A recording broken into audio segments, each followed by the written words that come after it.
ఇవాళ వరకు ఎవరన్నా కానీ ఒక్క మాట అన్నావా అని చెప్పి అడుగుతున్నా. ఒక్క మాట అన్నా మేము ఎవరన్నా అన్నావా?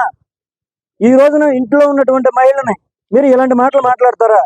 కానీ ఈ రోజున ఇప్పటి వరకు కూడా ఎవరినన్నా సరే ఒక మాట మాట్లాడిన పరిస్థితి ఉందా? దుర్మార్గంగా చేస్తా ఉన్నారు. ఖచ్చితంగా భగవంతుడు ఉన్నాడు, మీకు శిక్షిస్తాడు, భగవంతుడు చూస్తాడు. మేమేం చేయలేకపోవచ్చు, కానీ భగవంతుడు చూస్తాడు ఖచ్చితంగా. దీనికి మీరు తగిన మూల్యం చెల్లించుకోవాలి. మేము పోలీసు వారిని ఒకటే వేడుకుంటున్నాం, అయ్యా మీరు అందరూ ఉన్నారు కానీ కలహాలు కానీ పెట్టుకోవడం జరగలేదు. ఈ రోజు మేము మీటింగ్ జరుగుతుందని మా దారికి మేము వస్తున్నాం. ఒక్కరిని ఒక్క మాట అనలేదు. ఇష్టం వచ్చినట్టు బరి తెగించిపోయి రోడ్ల మీద మమ్మల్ని నిర్బంధించేసి చుట్టూ 10 సార్లు దాడి చేయడానికి రాడ్లేవో పట్టుకొని చేతులకి టవల్స్ అవి కట్టేసుకుని ఇష్టం వచ్చినట్టు కార్ని ధ్వంసం చేసేసి ఎలాంటి మాటలు అంటే నీచంగా అలాంటి మాటలు నేను మాట్లాడలేను. అంత భయంకరంగా తిడుతూ పోలీసులు ముందే ఇలా చేస్తున్నారంటే రాజ్యాంగం ఏమైపోయింది, చట్టాలు ఏమైపోయినాయో నాకైతే అర్థం కావట్లేదు. మరి నాకే ఈ విధంగా ఉంటే ఇంకా సాధారణమైన మహిళలు రోడ్డు మీద తిరగడానికి కూడా భయంకరమైన పరిస్థితులు ఏర్పడేటట్టున్నాయి.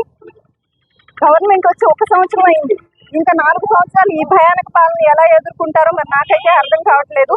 దీనికి పోలీసులు ఏ విధంగా వారిపై కఠినమైన చర్యలు తీసుకుంటారో నాకు తెలియదు. నేనైతే కంప్లైంట్ ఇవ్వడం జరిగింది ఇప్పుడే.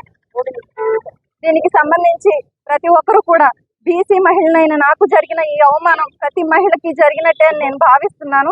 ఎందుకంటే జిల్లా ప్రథమ మహిళకి జరిగిన అవమానం ప్రతి ఒక్కరికి జరిగినట్టే.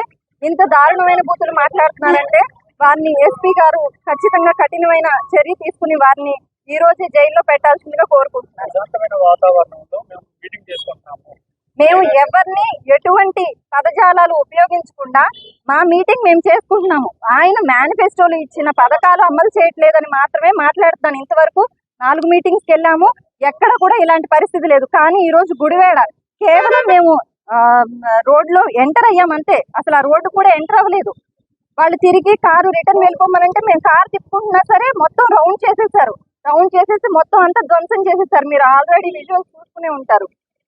ఈ రకమైన రాజ్యాంగం ఇక్కడ అమలవుతుంది. ఇది మరి రెడ్ బుక్ రాజ్యాంగం, మరి ఏ రాజ్యాంగం నాకు తెలియదు.